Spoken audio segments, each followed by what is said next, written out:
Hey guys, thanks so much for tuning into the Recovery Vow podcast. If you haven't already, you can subscribe to us on our YouTube channel, or you can stream on any of our platforms. But today on this episode, I've got Eric Simms and his wife Tamara from the Cowboy Experience. And in this episode, you're going to hear Eric, his story. You'll also hear some of Tamara's story and how she decided to stick around when she really didn't have to, but she did. And that's a powerful story that you'll hear in this episode. Hey, we've also got Cory Cross with us today. Now, Cory's been on the podcast before, but he's back just to hang out with us. He's friends with Eric, but his new song, Kissing the Boots, is out. It's available on Spotify, and you can stream it on any other platform. So stick around and listen into this great episode. Welcome to the Recovery Vow podcast. I'm your host, Eric Kennedy. I'm on the couch today with Tamara, Eric, and my twin brother, Cory. And today I got a connection from you, or to you from Cory, yep. But it was what you're doing in the Dallas-Fort Worth area. Am I saying that right? Or all of Texas? It's really all of Texas, yeah. With the Cowboy Experience. Yeah, it's all over Texas. So we're based right outside of Austin. Grew up here in DFW. But okay. So what we're doing, we started a show. It was initially just something for fun, to be honest with you. But what we wanted to do was really highlight what people, the uniqueness of Texas and the success stories of Texas that are in kind of a universal industry setting, right? So some of it's music, some of it's ranching, some of it's business 101 type stuff, some of it's food, but all those things that make us Texans and uniquely Texas, how do we go around and shine a light on some of that stuff that may not get a light shined on it at times, right?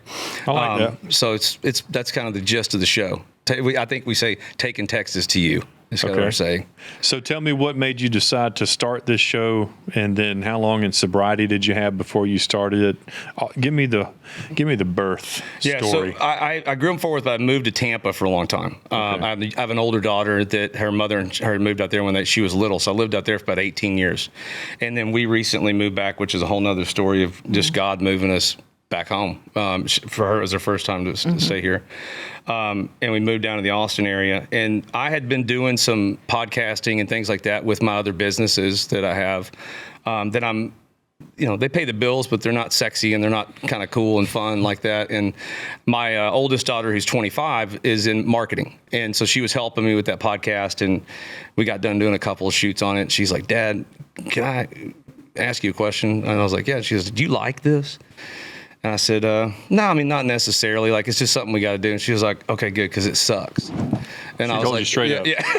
Yeah. She's like, she told you the podcast sucked or the content sucked? Or both. Yeah. Everything. She's like, it sucks. Okay. She's like, you're great on camera. She's like, I think you do a really good job. Yeah. She's like, but it's just not your deal. She's like, you need to find something you're more passionate about to connect with the audience. When you talk, you weren't lighting up when you're talking about it. No. Well, it was just like going through the motions. Yeah. It was a necessity. What was the podcast about? It was a business podcast, but one of my companies is a contact center, so it's like customer experience, and again, it pays the bills, and I love the business. Yeah. But from a conversational standpoint, it's just not so boring. It's not the light of my life type thing. I mean, I didn't know if you were about to say how to euthanize animals or something. No, it was really that would probably be more entertaining though. But it was more about like we had just moved back to. No, there's some really funny stories. Yeah, I mean, there's some good stories, but it's just topically wasn't there, and it's not my passion. Yeah. So she kind of cued me in on like, what do you love? And I was like, because we had just moved back, it was one of those you leave and you don't know what you got until it's gone type of things. And living outside of Texas for 18 years, I realized how special this place was, which was kind of the gist of doing the show. Like, people are different, the culture is different, the food is different, business is different, and the arts are different here. It's different when you're visiting, because we've been plenty of times, because his family lives here, so we'd come back at Christmas or Easter or whatever, summertime or whatever, and it wasn't the same as living here. Yeah. So, so getting back into that, that's what really brought my attention to, like, what do we want to do? What do we want to be about? And I was like, you know what? I really, at this point in time, I just want to meet people that are cool people and have cool conversations with great people. And I like country music, and specifically, I love Texas country music. So, Cory knows that. But that's how I met Cory. And then I love the foods, I love and I love what we're doing with a lot of different parts of the state. With some of these smaller towns that are being like restored, and they're bringing things back there and the travel back in there. So I was like, what if we just did a show about that. And it's really not about me. It's about the people that we come in contact with and letting them tell their story of what they're doing and why they're doing it. And so it's, we had fun doing it and started and kept doing it. So we're still doing it today. So how long you been doing it? But right at a year now. So it's just a year in. So, but we've had some pretty good success so far with that. I got a couple sponsors already and, just keep ticking along. So, well, what made up, Eric Simms before you got into the animal euthanasia podcast and Cowboy Experience podcast? What was your life like before that? Yeah, so there's the BC version, right? Like the before God thing. Yeah. And I grew up in a Christian household, so I went to Christian school. Yeah, you say whatever you want to say. So I grew up in Christian house school, went to Christian school, all that stuff growing up. Didn't have a relationship with God. I mean, it's kind of a common thread. You hear people like, I knew about God or I was in church, but I didn't have a relationship with God. The pre-me was extremely detached from my own self and from everybody else. I felt lost, big void, kind of those standard things you hear from addicts. Found comfort in drugs and alcohol very early, around 12. Partied like a rock star, had a lot of fun with it for a long time. My dad killed himself when I was 21. And so that was a big blow that turned my partying from let's go have fun to let's wreak as much havoc and destruction as you can on this place. Was that like the biggest traumatic moment you had in your addiction? Yeah, it was at that point in time. Yeah. It was in anything, because it was kind of beaver cleaver. And like I said, most of my usage and drinking at that point in time was high school partying. I was always the guy that went too far, too much, all as that. Fast as you can get there. Yeah, like Cory and I've talked. Like we were the guys that was like, everybody else went to one party, we went to three, right? Like, hey, if Eastern Hills was having a party, I was going to Eastern Hills, Pascal, Arlington Heights, and Southwest. Like I was going to make them all until the weekend was over. It's so funny that you mentioned those exact parties, because I remember being in high school, being from Fort Worth, being like, hey, there's a Pascal party or a Lido party or something. Yeah, heading out to Western Hills or there's whatever, and you'd race across town with all your buddies and go hit the ranch parties or whatever it was. Yeah. And so it didn't get real dark. It was sick, right? But it wasn't dark until my dad died. And then it got really dark. And then within a few years of that, I found myself in the drug world pretty heavy. I was working with some people and we were transporting drugs all over the country. Ended up working with the Cartel for about 5 or 6 years, doing work here in the U.S., transporting stuff everywhere. That's a whole nother story. Yeah, I don't mind sharing all of it. I don't know if we have time. I don't want you to share anything that's going to get you locked up. No. Okay. It's it is what Cartel, it is. I don't want to come after. Yeah, it was a long time ago, but it was in the lifestyle that goes with that perpetuates all that. It's just, I went from like recreational drugs to hardcore drugs, went from weekend use to daily use to like can't live without it use. So by the time I was 30, I was, I'd been chewed up and spit out by the dope industry. I'd been chewed up and spit out by everything else. I was suicidal, lost all my money, lost all my stuff, divorced, like every box you could check. Here bobbing our heads. Corey, like I did all of it. Yeah. So, I mean, every box you could check as an addict, I was checking them all. Right. And so that's what brought me to, the point of no return. I moved to Tampa as kind of a two-pronged approach, which was the geographical relocation program to try to get away from my addiction and then to be close to my daughter. So there was like that it's kind of like that dual life you always live. There's like this well-intended part of you, and then there's this, or at least of me, I should say, and then there's this other part that's hyper sick along with it that just screws up everything along the way. So when I moved to Tampa, I was able to give up the drugs, but the alcohol was like daily medicine. I couldn't do without it. And I met her there. She had a crystal ball and saw way into the future and stuck around with me when there was nothing there in the moment to look at. But anyway, I fell on my face, got in some legal issues with DUIs and assaults and all kinds of stuff like that.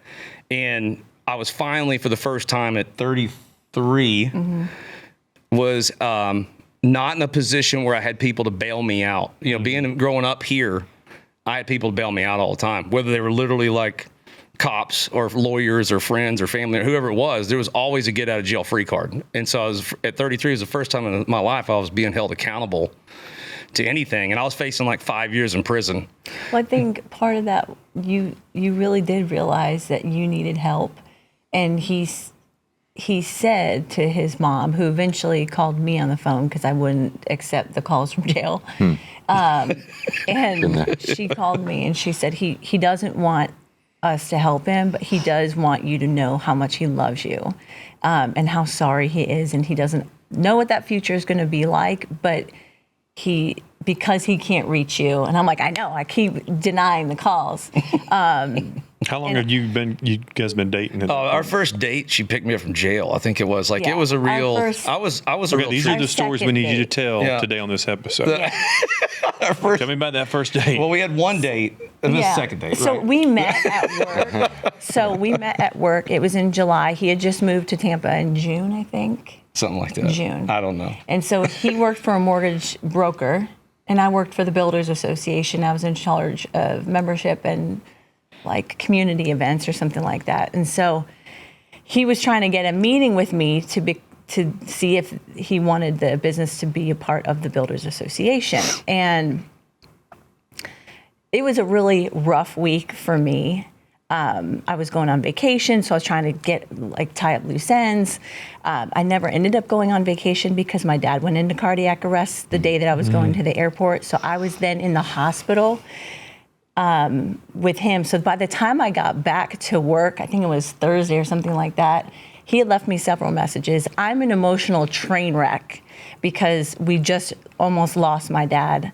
And I finally was like, I'll give you 10 minutes on Friday. That's all I have. And so he came in, the girls at the front were like, your boyfriend's here. And I'm like, oh gosh, this guy's so annoying. Like he keeps calling to meet with me face to face. But Texas rule, you meet face to face. You don't talk on the phone. If you're gonna engage in business, you meet face to face and then you can, talk on the phone. So anyways, didn't know that because I'm from Florida. And I walk around the corner and I'm not even kidding. I almost dropped my coffee. I started shaking. I was like, I knew when I saw him, there was something. And I was probably about to be engaged. I had a boyfriend from up north that was moving down, selling his whole life up there. And I called him very quickly after that and I was like, hey, I can't do this. But with him, he was in my office for 3.5 hours. And by the time I realized what time it was, I was like, you have to go. My boss is going to think something's going on. And then after that, we just were trying to position ourselves to where, they had definitely joined the Builders Association, but he was like, what events are you doing this week? How can I be involved? We were looking for ways to connect in the workplace environment to see if what we were both feeling was actually real. So I won some tickets to a football game, and I invited him to go as a work thing so that I could ditch him off if I was like, ugh, no. But I had him meet me at my house with a note on the door. I was like, there's vodka in the freezer. Get yourself some Dream drink. girl. I was like, that was my son. I was like, oh, she even knows what I drink. Unicorn. Yeah. And so he, I took him around to Tampa, show him the town because he was looking at some properties, and then we'd go to the game. And yeah, it was our second date. Yeah, it was our second date on that. But even the first thing, looking around at properties, just to kind of fill in on that. This is an example of my how delusional I was. Like I didn't have any money. Like, what am I going to pay for this property with that I'm looking at? Like, I'm so delusional. I think I'm going to close deal. Like, you would get So just to put some context on funny. How off loop. She didn't know all this, but I'm like, she's looking at properties and I'm you believe your own BS. Boulevard, so I'm really expensive. Yeah, I'm looking at top notch properties in Tampa. Like I'm big dog still. I've somehow got still a bucket of dope money sitting somewhere I'm going to pay for this with, and so. Yeah. Anyway, it was second date. Second date was. He was supposed to come out with me. Yeah. And I ended up being the designated driver for all my girlfriends. And that night he got into some trouble, got into an altercation, and went to jail. Can I tell the full? I'm not gonna bother me anything. Okay. You can tell whatever you want to tell. At that time, did you know that he had an issue with drugs, alcohol, No. and addiction, anything? No. No, when I just thought it was nerves. Like He drank so much. He drank a lot. I drank a lot the first time we were And out. I was carrying him out of. I mean, the hot bottle of vodka in the back seat should have been a clue. I was like, oh, But she overlooked. yeah. But I honestly, Mama's when Canadian I Club. looked at him, I felt like I could see through to the goodness of him. And I think I do that with people in general, but with him, I just was locked in. There was something about him. So, and he said he felt the same way when after the first meeting, he went downstairs. Yeah, I knew she was. Yeah. I knew I was in trouble. But so the night of the game, he had to sleep at my house. But at the time when he moved to Florida, he was broke. He told me this on our first meeting that morning. He's like, listen, I have a daughter. I'm living with my ex-wife. I have no money. I don't have a car. I don't even have a cell phone that's mine. And he just threw all of that out there. And I was like, oh, shoot, I'm in love. Yeah. Major, like red flag after I'm red sure flag that after was red not flag. genuine transparency. There was probably an angle I was working, Well, but so it was true. But your addiction got you to that point, is what you're saying, right? Oh yeah, I mean, I didn't have anything Yeah. left. Yeah, When I left Fort Worth to go out there, Yeah. it was my ex-wife and I had always tried to remain. We were like oil and water, and we're very good friends today. We've worked very hard to raise our daughter. She's really amazing. It took a lot of work for both of us, but at the time we just kept trying to make things work out to be friends, and so she would always be there for me when I needed her. Mm-hmm. And I knew there was a moment in Fort Worth where I knew like I'm gonna die if I stay here. Like the amount of cocaine I'm using on a daily basis. That was my next question. And the So what wear were you and doing? tear on my body, and my liver was swelling up. My body, like I was not in good shape. I knew it. I was like, so I called her one night and I said, I am not going to, I was supposed to move out there in a couple months. It was the conversation, or eventually. And I said, I'm never going to get there. Every time I turn around, it's another 8-ball, it's another bottle, it's another this, and everybody I'm around's doing the same thing. The people I work with, there's no escape from it, and I'm not strong enough to pull myself away from it. And also, it's all of my resources for anything I do have, which isn't much at this time.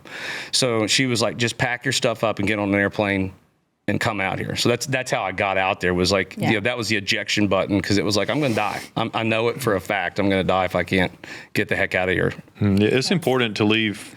Well, it was for me too. Like I was addicted to coke, and liquor was my coke, crack, and liquor was my like big three. Yeah.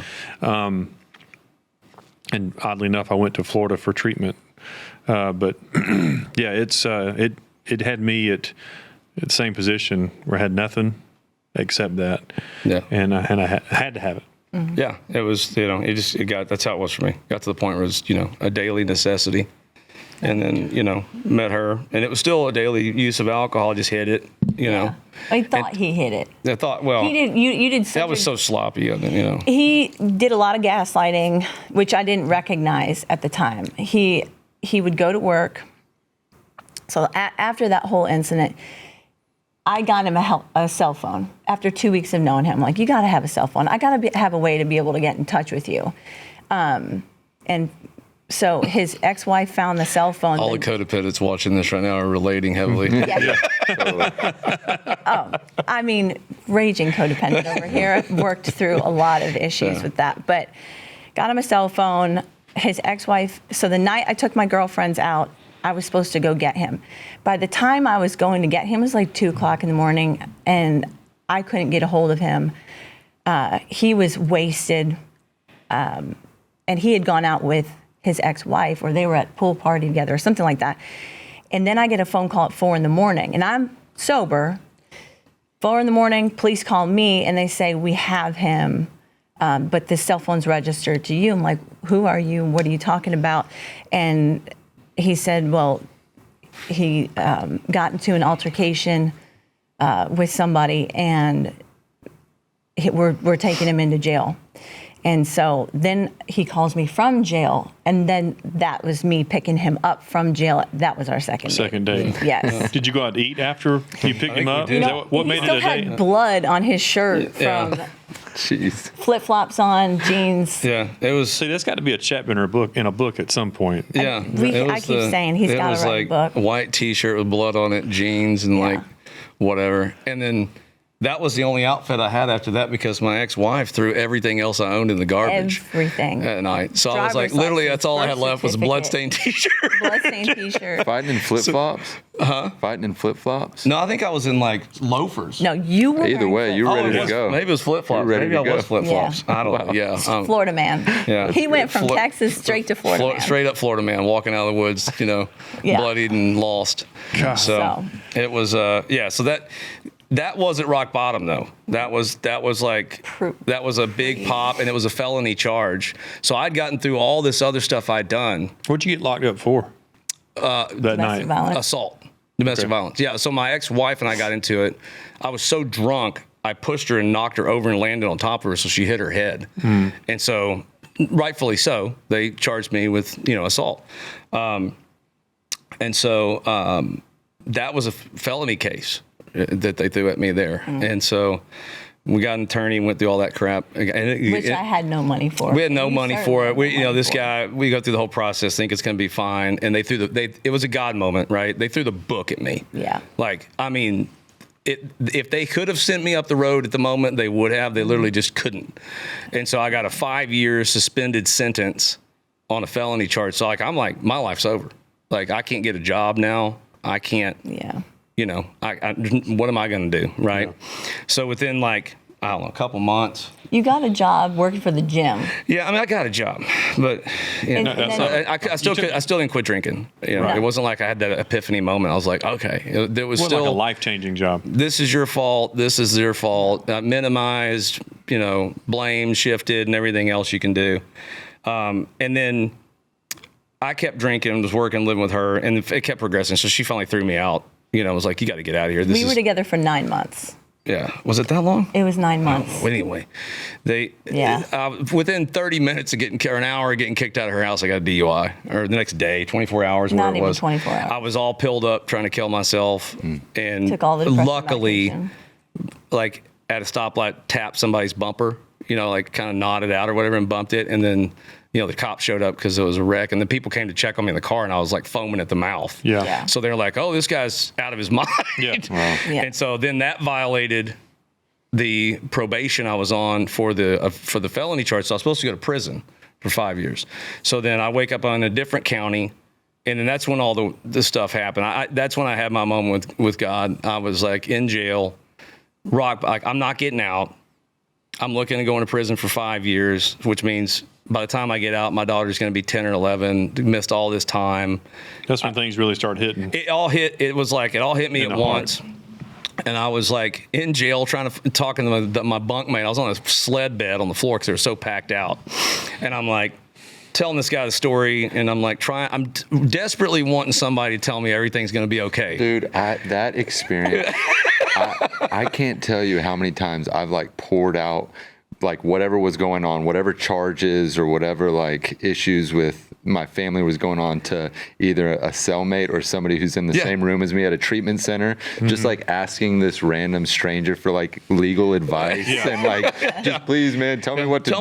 Tell me what's going to happen. Yeah, and you're sometimes they know what to do. I remember they may know some of the legal advice because they've been through there so many times. Jailhouse lawyers. Yeah. Yes. This guy was a little bit different. His name was Paul. And I remember it because his name was Paul.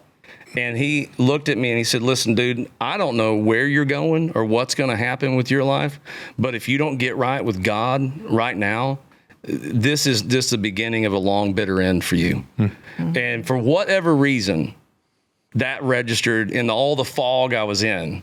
That statement from Paul registered with me. And that night, I hit my knees in that sled bed and prayed and just said, it wasn't anything fancy. I just said, God, I'm done.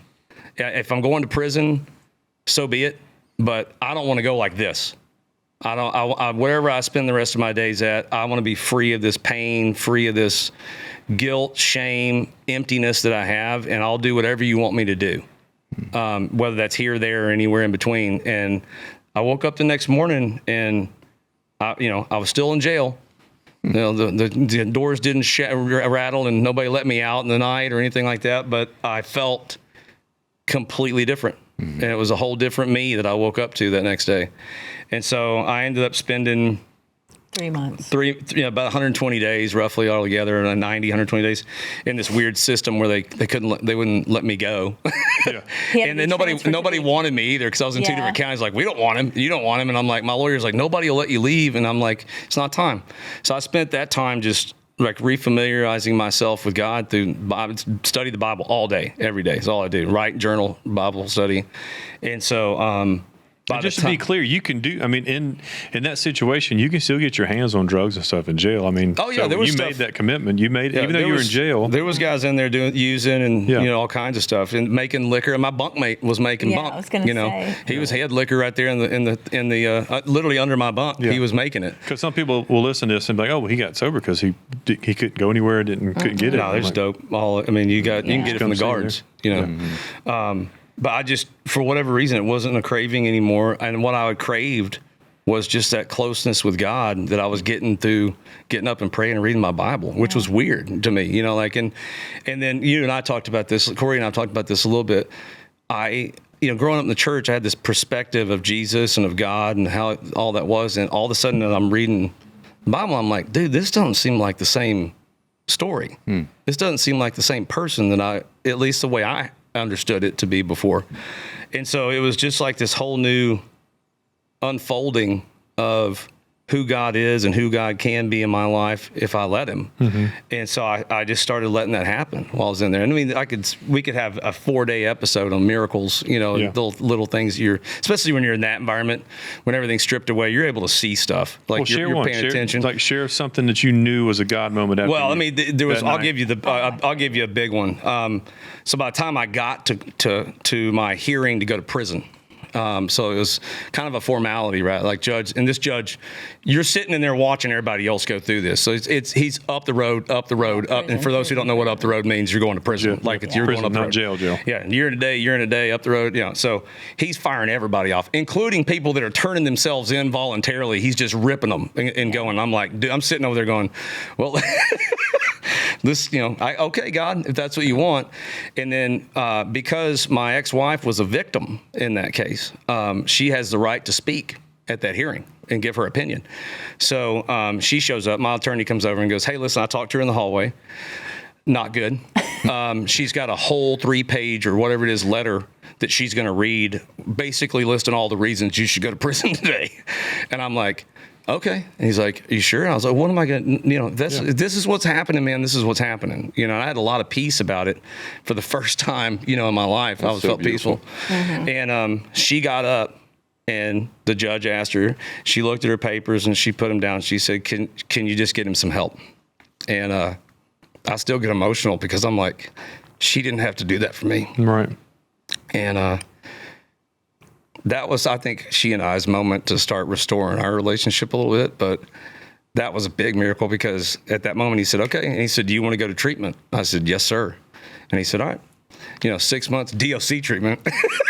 It wasn't fancy. And then later on when I talked to her, she told me, she said, I could not, the words wouldn't come out of my mouth except for what I said.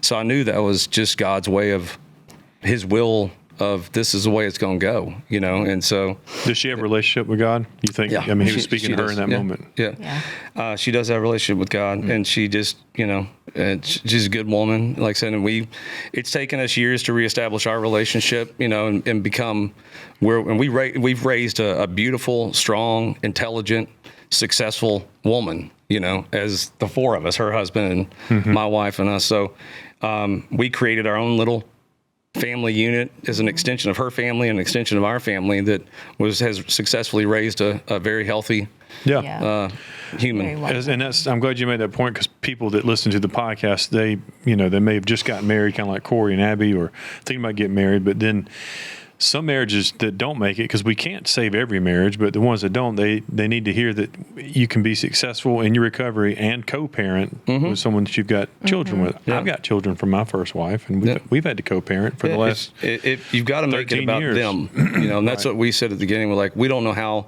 friendly we'll ever be, but our focus is what's best for her.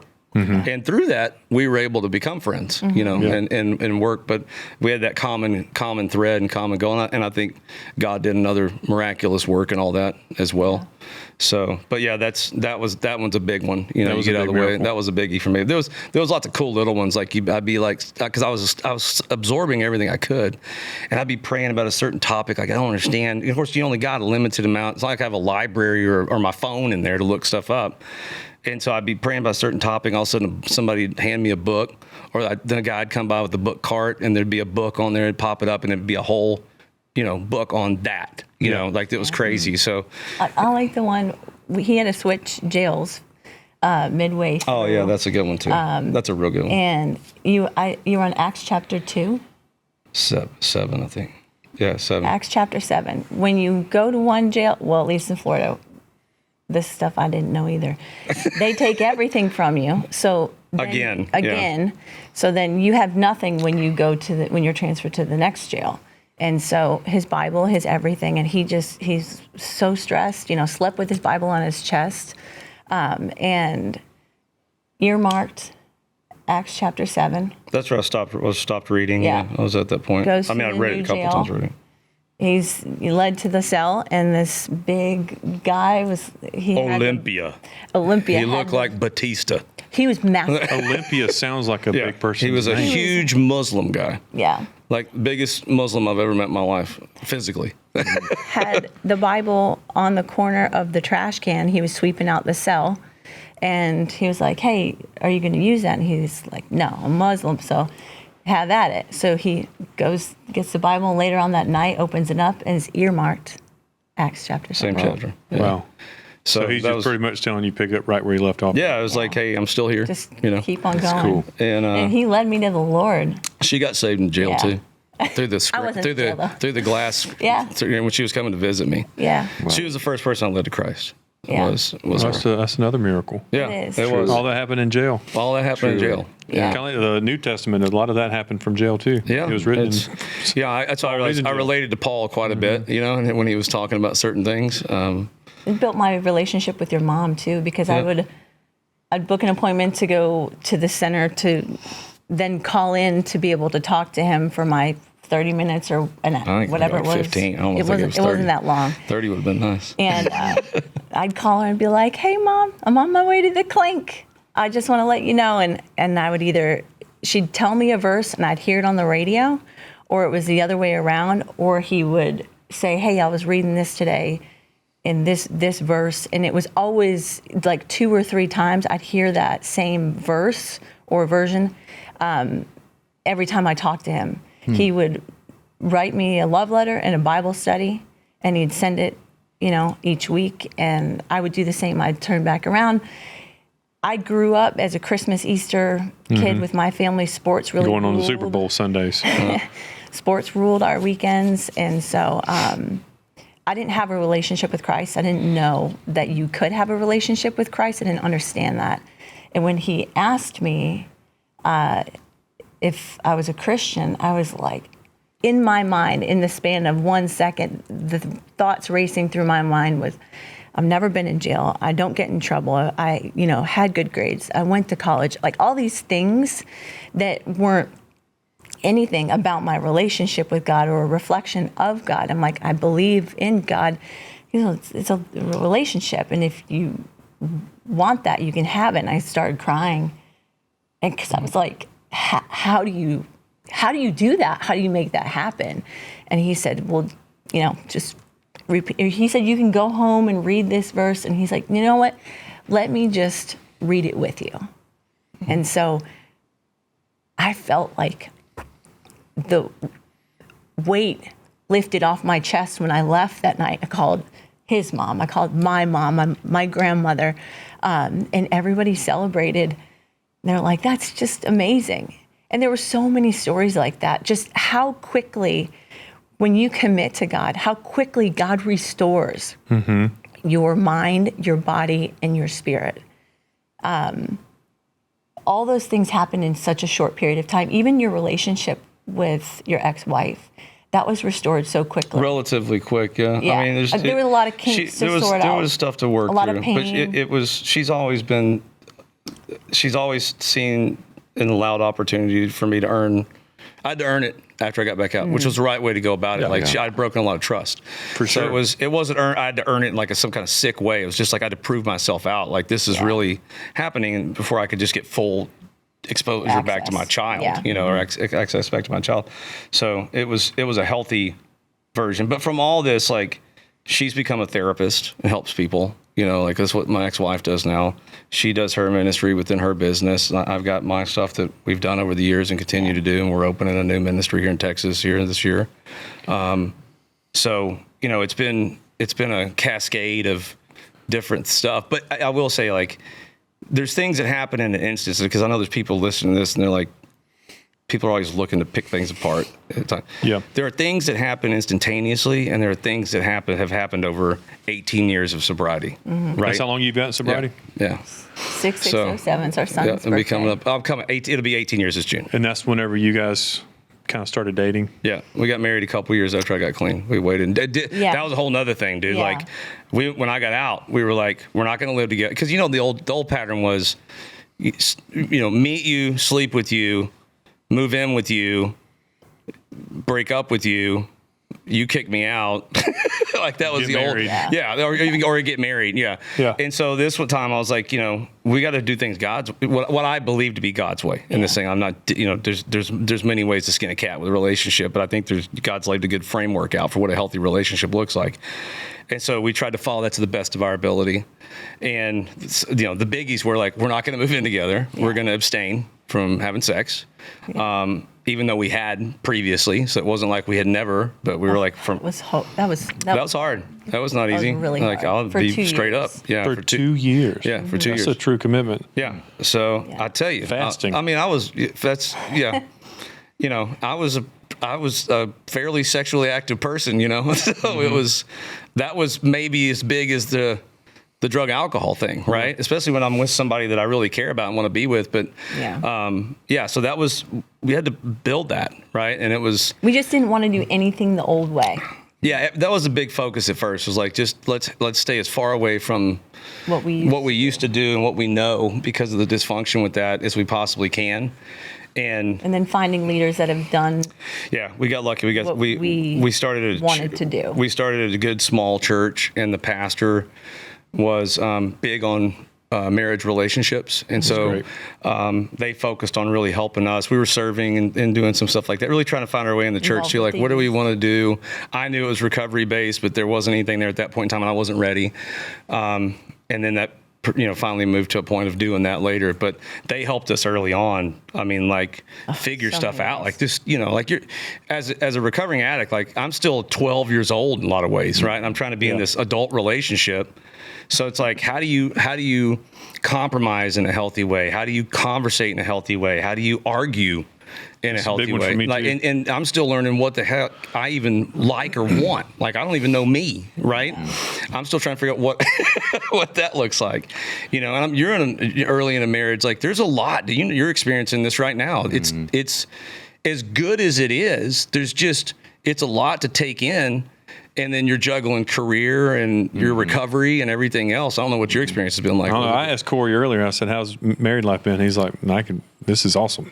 Yeah, it has been great. But yeah, logistically, I mean, there's things that we've had to sort through. And even though I've been, I haven't had a drink in a little over 3 years, my alcoholic thinking will come up in a moment pretty easily. It doesn't take a lot for like self-centered thinking to pop back up. And so we've had to journey through those moments, or I guess I've had to journey through those moments where it's like, why do I feel so upset, or why am I only thinking about myself in this situation? Yeah. And you're constantly relearning, like a new way to, because you're becoming aware of stuff. It's like anything else, right? Some people say it's peeling the onion. Some people call it whatever, but we're not able to handle everything at once. Like, it's big enough when we just start getting clean. And then as life grows, like your awareness and of you and those things are continuously popping up. It's 18 years, still popping up. Yeah. I think it was two years ago. I timed it out and looked at it. It was 2 years ago before I got over my dad. It still took me, so you look at that, that's 16 years into my recovery. And I was still carrying the weight of my father. with me, and that had bled into how I worked, how I approached finances, how I approached success and the need for success. And I finally had gotten to a point and I was like, dude, I can't keep doing this. This is as sick as as some other areas were before. Like, it's impacting the fear of being him. Right. There was a huge fear of like, am I going to be like him? And that still creeps in at time. Like he died when he was 52. I'm going to be 52 this year. Right. So like I'm at the point where it's like, okay, this is as long as he made it. And so there's always that in my head is my world going to fall apart? Is this year my world's going to fall apart and I'm not going to be able to handle it? You keep saying you're worried about turning out like your dad. Did you get this addiction from your dad, you think? No, it's not the addiction part. I don't know what all I got from him, because honestly, we didn't know, nobody knew a lot about him. He was a real quiet guy. He was a stuffer. So in a lot of ways, I was not like him at all, because I'm very much I'll vomit all over you if I'm mad or if I have thoughts, probably too much, right? But when it came to like the downfall with him was a lot of it was financial and work wise was where a lot of the pressure came from.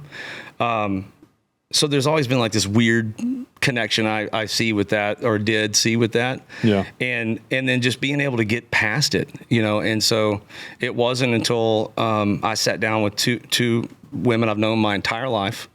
And the purpose of that conversation was just like, she's like a second mom. She just passed away actually a couple months ago. And hey, I don't know what to do about this. Like, you knew my dad, you knew the situation. And so we had a long, prayerful kind of breakfast at their house. And I walked away from that. There was two things that happened that day. It was pretty neat. It was about a year and a half ago. I walked away from that morning free. And I also walked away and turned around and looked at her. I knew that was the last time I'd ever see her. So another miracle. Yeah. So it's been, a continual it's been a process. And you're going to be in process, even in the good, you're going to be in process. Yeah. It's impacted, like, business wise. I was like, it's going to go back to like the dad thing and how it bled into business. And you could probably relate with this with jumping out in music and stuff like that, right? Like, I was scared to death to take certain leaps, because I was like, if I leap and I fail, what is that going to, is that going to make me like him? Right. That was kind of the gist of the story. And so I didn't take chances. I played it too safe, and I was it kept me in a very uncomfortable and I was past the point where I was supposed to be somewhere type of thing, right? Like, God's telling me to go, you've outgrown this, but I'm refusing to go because the unfamiliarity and the fear of stepping out, tied to my dad's story, was keeping me from becoming the entrepreneur that I am today, which ultimately has brought me some of my biggest happiness because of the freedom and variety I get to experience, which are two of my favorite things. As a former addict, my favorite drug, or as an addict, my favorite drug was more. As a former addict, my favorite thing is still more. That's just the way we're wired. Yeah. And so I needed to expand out, but that fear was keeping me from being able to do that. So I've been able over the last 7 years of being an entrepreneur to go out and do that. But it was, that's been the challenge going with that. And there's a lot of stuff that's scary about that. There's a lot of stuff that I've had to work through, but it still goes back. I always tell people, they were like, what do you do? I do the same thing I did when I was in jail. I was just going to say, that's one thing. None of that's changed when I'm healthy. Is I get up, I pray, and I spend time with God, looking at His Word and reading and studying it every day. Yeah. And that sets me up. And then I take what I'm learning and apply it in my life to the best of my ability. Right? I'm not going to be perfect, never going to be. And when I do those things, I'm a lot happier person, and I see success in a lot of different areas. I'm glad you said it that way. You don't have to be perfect. And just trying to be better.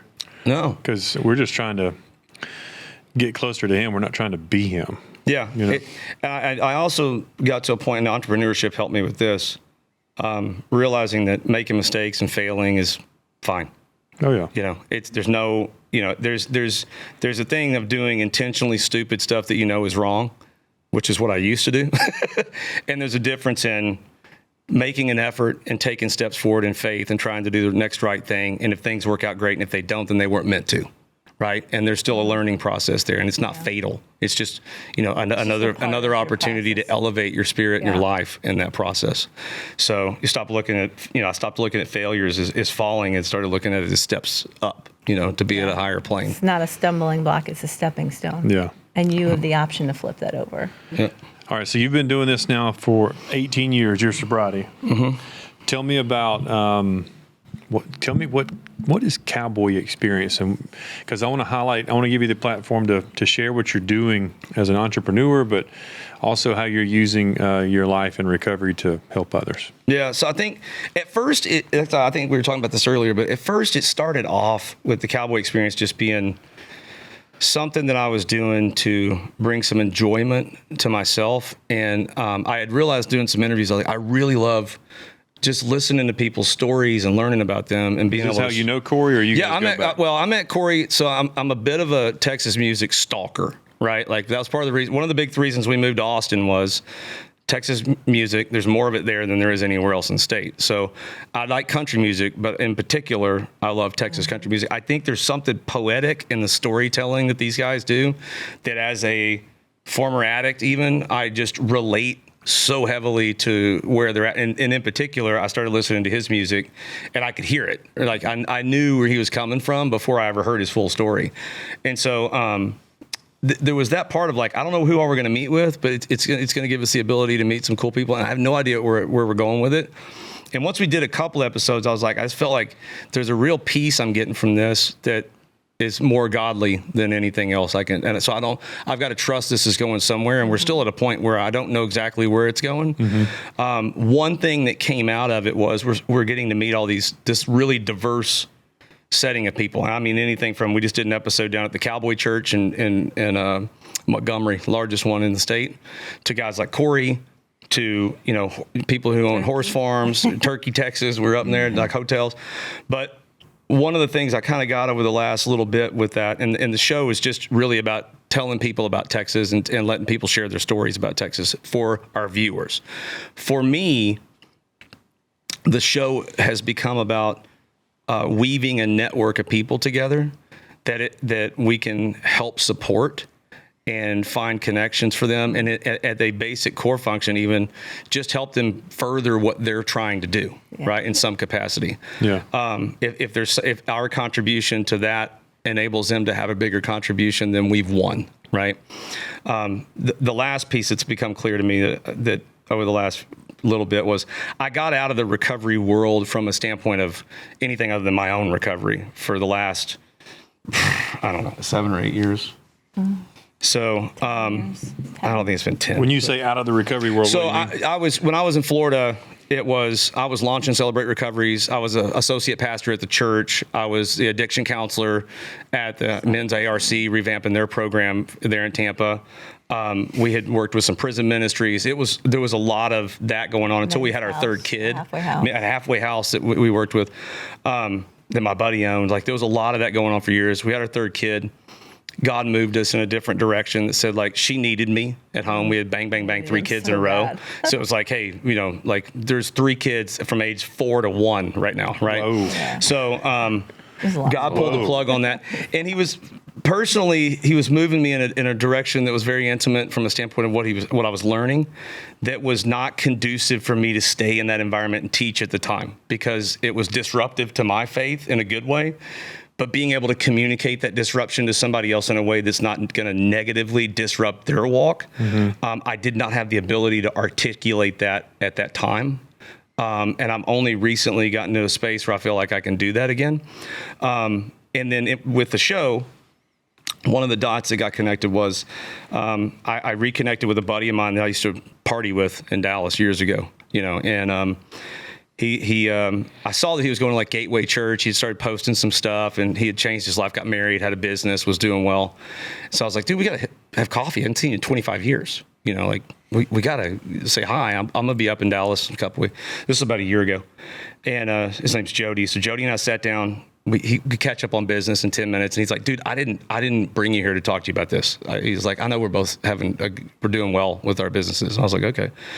He's like, I've got this vision God gave me to do this like recovery program, but it's really focused around the holistic piece of like getting guys back into the workforce and creating entrepreneurs and creating jobs for people, because that's a big chunk of recovery is your work, right? Yeah. Like there's the part where you got to like get through the detox and get through this, but then the bigger part is how do I work? How do I succeed long term, right? And that's a massive undertaking where you see a lot of breakage in the recovery process. Guys get to a certain point and they get stalemated, they get frustrated, or they have a lack of resources, a lack of knowledge, a lack of experience. They run out of tools. They run out of tools. Like they only know what they know, right?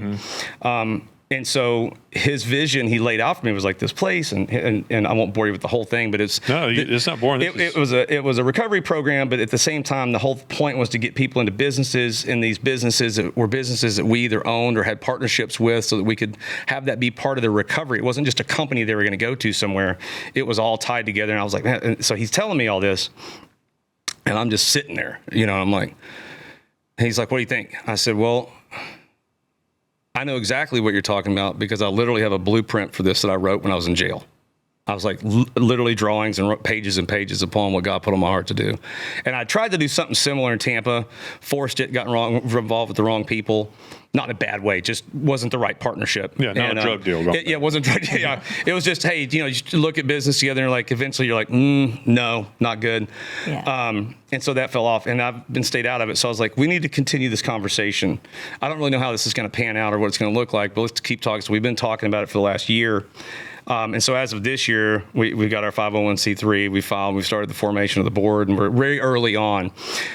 Going back to the show, in my experience with the show, what I've come to see is that we're going to build a recovery ranch. It's going to be a Texas-style recovery center, all themed on that, where guys can work on the ranch, learn basic fundamental skills of what hard work can do for them, at the same time getting equipped, and then plug them in. On the business side, we've started to acquire small businesses all over that are in a diverse setting of industries, so that as these guys come through, we'll be able to plug them into different businesses that aren't just jobs. We can start gearing guys towards their passions and their DNA and start plugging them into long-term success to get them created for that as they graduate and move off the ranch. Is this specifically for men? Yes. Yep. And if it's a nonprofit, does the nonprofit pay for them to go through, or you'll accept payment or insurance? So we're going to accept payment. The goal is to accept insurance. We're working on that right now. Okay. It's still early. The ideal setting would be we would take insurance for people, have payment for people, and then have sponsorship opportunities for people to be sponsored to go through the program as well, so that we can bring the community in to help do that.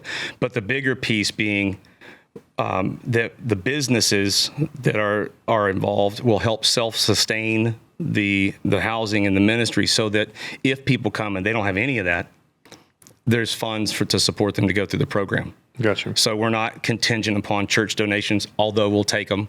We're not contingent upon fundraising, although we'll do it. We're not contingent upon insurance or state money, although we're going to seek it.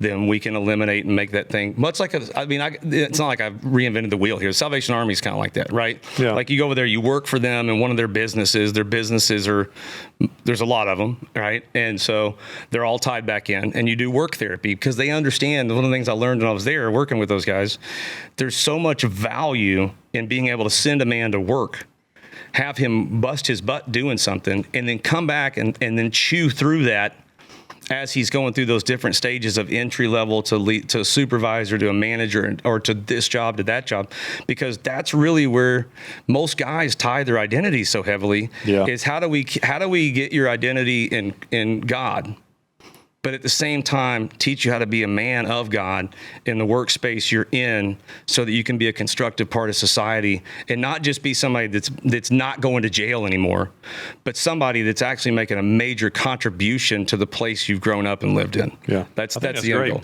I think that's huge too. I think you'll have a huge success with that. So be ready. I hope so. Yeah. So how many businesses do you have? I've counted 75 so far. So I've got. So, and I don't want to sound bigger than I am. I want you to sound as big as you can. I've one main business that God has blessed us with that's been very successful. I've had for about 7 years.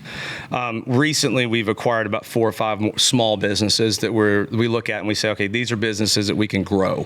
We can take these on and say, there's something here. So we've bought a technology company that provisions all different types of technology. We have a consulting business. We have a pizza shop. That's the newest, like, left field one that we know nothing about, but it was a strategic purchase. We have the videography company and film company, which has a whole nother vision there. It's called 271 Creative House. The end result there is kind of a combination of videography business, but also creating a community of people where we're teaching kids and young people, not just about the industry, but about different aspects of film. So that we're creating some generational impacts there for maybe inner city kids or kids that don't get an opportunity to go buy expensive equipment, because the stuff you guys got a bunch of, it's not cheap, right? Right. And maybe they don't have the opportunity to use it or be trained on it like they want to, and work with some of the schools in the area that may want us to do that kind of stuff. So there's a whole play with that. So those are just some of them. We're looking at also several service industry businesses, because we know a lot of the guys that come through, that's a passion for a lot of them, whether it's like HVAC or pest control and things like that. Trade work stuff. And there's a huge need for it. And there's a huge need for guys who want to do trade work right now. And historically, there's a lot of guys that come through these programs that are gifted in that way. They work well with their hands, and they like doing that stuff. And then we have a sales business, it's called, that we're partnering with too. So if guys want to go into sales, which is a tough one. Sales is probably one of the harder ones, I think, for addicts to go into, in my opinion, because the art of selling is... It's a certain level of confidence. There's confidence, and then there's the old way of selling, which is manipulating information or positioning things. And so that's really close to what we used to do. Yeah. And so it's real easy for guys to get tripped up, right, with that. So we want to do that because normally addicts are great salespeople, and they can go make a lot of money, be very successful if positioned properly, but it needs to be done with the support mechanism that says, okay, how do we keep things in check? How do we teach you how to do this the right way, in the way it's not going to damage your recovery, it's not going to damage your mental game, it's not going to jeopardize you spiritually, and you can go out and be this kingdom builder that you really want to be, right? And not get tripped up. So I love that. Yeah. Cory Cross, what you been up to, bud? Playing a bunch of music. Yeah. Yeah, playing a bunch of music. That's great. And married life is going really well. Last time you were on the show, you guys had not got married yet. No. But you're married now. What has it been? Has it been 6 months yet? We got married in December. Yeah. So it's close. Yeah. Yeah. We're loving it. We look at our wedding pictures every day. That's awesome. Yeah. That's so sweet. Yeah. We celebrated 11 years this past weekend, and congrats. Congratulations. We looked at some wedding pictures. We sure did. She said we need to pull the CD out and watch it, and I'm like, I don't know what we're going to watch it on. I don't own a CD player. So we had a small... Or a DVD player. Yeah, DVD player. We had a small ceremony, and so we gave everybody disposable cameras. Oh, yeah. And so, they just got to take pictures, and then we collected them at the end. Yeah. And we just finished off our last disposable. So sometime soon, we're going to be getting all those pictures developed, and even the little kids had them. So that's a always really fun. cool idea. Yeah, we're excited. Well, I know that you've got your hands in all of those businesses, but my selfish plug would be that I give you guys a copy of Marriage After Addiction. Yeah. There's a few reasons, and it's not for sales. I could care less about sales. I'm going to give it to you. I want you guys to have it because I wrote it to your wife. Okay. It's just written to the supporting spouse so that you understand what we go through as people in addiction, and then it's written very practically for you guys to use it as a workbook. So at the end of every chapter where it talks about, Cory said this a minute ago, we're being selfish and replacing our selfishness with, allowing their needs to be thought about too. So it's, communication, selfishness, playground playmates, play habits, all of that's in there. Cool. And then I'd love for you to, if you can find a way to utilize it in the work you're doing and how you're serving those guys, if they're planning on getting married or maybe they are married, it's just a tool to kind of go along with them when they get done working with you. I would be honored. That'd be great. We're looking for good partners to say, we don't need to there's a lot of great stuff out there like this, like why reinvent the wheel? Just plug in the right people that are already experts. Another tool in the toolbox that you're giving them when they get done with your program. But that's cool. I want to say one thing that you were talking about sparked something in me to say about the support people, about the spouses, about the family members, about the friends that are dealing with their person that's either still in active addiction or in recovery, is to become educated.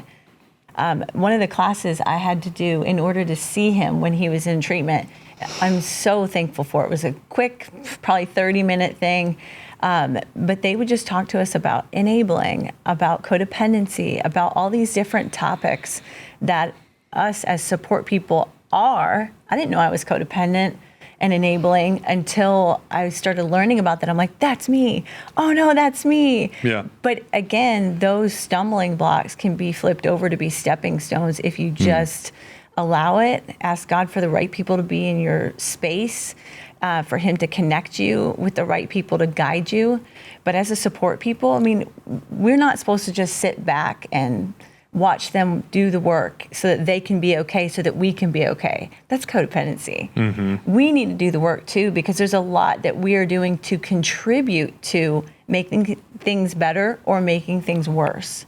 And I just think that, that having a book written to the support to the staff. spouse, Love that. They go through it too. Like they're going through just as much. Yeah. Because how long did you guys date before you got married? It wasn't very long. At the end of the day, like 9 months. But really, most of it was me bouncing in and out of jail and stuff. no. But you were active in your addiction at that time too. Well, so 2 years. 9 months, you were active addiction. Yeah, and then 2 years after. Yeah. Yeah, sorry. The So 2 9 years. months he was in jail and treatment, and then it was another year and a half or so after that. Yeah, so it was we were absorbing as much as we could, and one of my biggest fears going into this was, what about her? Right? I know I'm going to bust my butt. I'm not going to let anything get in my way, but I know that when you do that, I'm moving. Right? I'm moving in a direction. And if she doesn't move in that same direction in her own way, with her own path, then the distance becomes greater, right? And eventually it becomes too much and there's no us anymore. There's just me over here and you over here. And I can't make her do that, right? There's no amount, like that's got to be something that she and God do together. So, when she started getting help and going through the process, it was inspiring to me. And it also helped her hold me accountable and me hold her accountable to be a healthy, because there's healthy me and healthy her, but that doesn't mean we're a healthy couple. Right. We can be, but that's a whole different work, to your point of like, hey, you've got to understand me, I've got to understand you. And then we've got to bring that together and work together and create this, right? So I wanted to chime in on one thing, just if you don't mind. I know we may be getting short on time. No, we can talk till this time tomorrow. Okay. So one of the things that I think is really cool about recovery in general is like how God puts you in places where you may have thought you're never going to get to again or before. And he takes what you maybe used to do or some of the things you used to like and allows you to like blossom that in your own way. So you asked me like with Cory, and I'm going to toot Cory's horn a little bit here, but what I think is really cool about what he's doing is that if you think about where he conducts his business, right? He's in bars and concert halls, and he's around, and it's not that that's an evil place. That's not the way I look at those. I love those places. I mean, to me, that's more church than anywhere else I go, right? But at the same time, there's a lot of distractions, there's a lot of negative influences, and there's a whole thing you've got to prepare yourself and protect yourself with. But for anybody watching, like one of the things I was scared of when I got in recovery was like, I'm not going to be able to be me anymore. I'm going to have to be this other thing that I may not even like. And you see that when you go in the rooms, there are guys in there that are miserable, right? And so he's a shining example to me of someone who's got their life together, has a strong relationship with God, is doing the right things, and he's still able to go be and execute his dream that's in an environment most people would look at and go like, there's no way. Yeah. But with God and what he's doing, he's able to sit in that environment and be a positive part of that and create stuff that's going to transcend his entire life, because he's leaving behind a trail of music behind him that people can listen to from now and ever, that are all parts and bits and pieces of his story. So anyway, that's my Cory Cross tribute thing that you can put on your next album. Yeah. You got it, man. Well, I had that thought because you mentioned when you hit your rock bottom that you basically accepted that your life might not ever look like as successful as you maybe wanted or something, and when I got sober 3 years ago, I had to kind of relinquish a lot of my dreams because in that moment I was like, no matter what, even if I never get to be on a stage again, even if I never find a wife, even if my relationships that I've ruined with my family or I thought had ruined are never fully restored, I'm just going to follow you, God, and I'm going to pursue sobriety and recovery. And then the cool thing is that after about a year, 2 years, those things that I had sort of given up and just, given to God started to manifest, like, my beautiful wife and my career, opportunities to play music. Yeah. But I had to be okay with, sobriety and recovery is what I'm pursuing. Let go of it. Exactly. Before all those other things. Place to be when you're struggling, trying to figure out how do I make that happen. And when you realize it is really just the art of letting go and being open to whatever it is that God has for you. There are so many times, even with just moving here, I said to him, hey, like, what do you think about putting our house on the market? And he's like, go where? Like, I never thought we'd move back here. I never thought I'd get back to Texas. And I said, over my dead body, I'll move away from my twin sister and my family. No way, no how. And, God was like, I just kept putting down the things that I liked on paper and in Pinterest boards or whatever. And God was like, no, I'm going to do you one more and one more. And opened up this huge door for us to move into this wonderful house. Even we had a house under contract, which we were so pumped about, and that fell through. And I'm like, gutted, crying on the driveway of this house. Like, I can't believe this is not going to be our house. Because God had another house for us that was better, in a better place. And when we heard the story of that builder and what they went through in going to sell that, it was God made that house right for us. Well, you put yourself in a spot of relinquishing control, which is early recovery, and So I love the thoughts of, like, when you do that, to your point, you're like, you kind of say to yourself, I'm okay with this, but it's probably never going to happen, right? And then God says, hold my beer. Yeah, right? And shows up and does, and puts you back into a spot you never thought you'd be in, And that's why I say he's a really big, cool example of that. Like, for some people, it may be like, I'll never be an entrepreneur. I'll never be, like, I remember when I got my felony charge, I was like, I'll never be employable. I'll never be able to earn money. Like, my best case scenario now is probably going to be like, hey, go dig a hole. At the end of the day, you can fill it back up and come back tomorrow and we'll have you dig that hole again. That's really what I thought it was going to be like, And God said, hold my beer, right? And look at what he's done. I didn't do all I'm not a highly educated person. I'm highly educated in Scripture, but that's about the only thing I'm educated in, other than drug use. I doubt any of us would be in this position here if we were still out there using. No. There's not a whole lot of successful people in addiction. No, I'd be not for now, because I go back and I'll hear your story. For her to stick it out with you is a big deal. It is. It's that's something not to be looked over. I've had people on our podcast. Oh my goodness, Matt and Paige from Till the Wheels Fall Off. They have a podcast there in Dallas. Yeah, and she stuck it out. But I think they started dating in high school, and he lying about the pills, and just same concept. But I mean, they can easily just leave us. Just why don't would have been a lot easier. But I think it's great. I want to say that I'm so thankful that you guys came by today. I know it's a lot to come out of your way during the week to come by here and hang out with me, some random bald guy you don't know that you met on the internet. But Cory and I have kind of become buddies. We'll text, and I said, man, I'd really love for you to come back and like have this little discussion with this group that's coming in. And thank you for being gracious enough to come in, Cory. Thanks for having us. It's been great.